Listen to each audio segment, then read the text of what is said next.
Merci Madame la Présidente.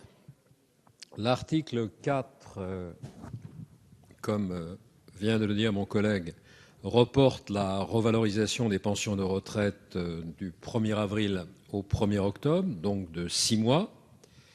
C'est une sorte de désindexation qui ne dit pas son nom, qui est un peu masquée ou oblique, mais qui va diminuer le pouvoir d'achat des retraités dont beaucoup vivent déjà dans des conditions difficiles.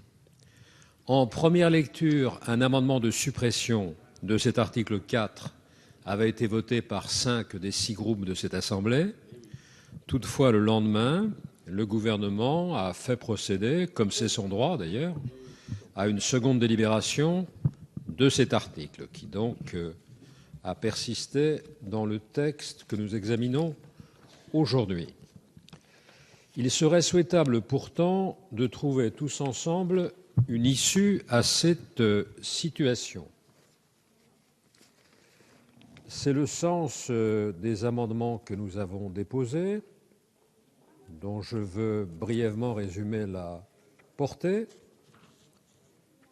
Ces amendements visent à exempter au moins de ce report de la revalorisation les retraités les plus modestes. C'est-à-dire que cet amendement n'est pas un amendement de suppression de l'article 4, il ne remet pas en cause la mesure générale, mais il cherche à établir un seuil en faveur des retraités pauvres.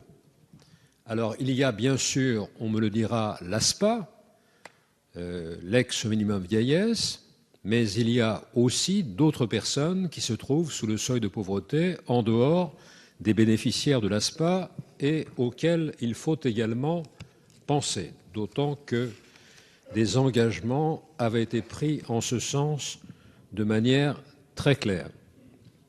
Nos 3 premiers amendements, nous en parlerons, se réfèrent à la notion donc de seuil de pauvreté. Le premier se fonde sur la notion des 6/10 du revenu médian. Le deuxième amendement sur le premier décile des pensions. Le troisième sur 60% de la médiane des pensions. Je termine, Madame la Présidente. Merci, Monsieur le Président. Et quel que soit l'amendement concerné, la technique retenue, il nous paraît indispensable d'exempter de ce report les retraités les plus modestes et en tout cas les retraités pauvres. Merci.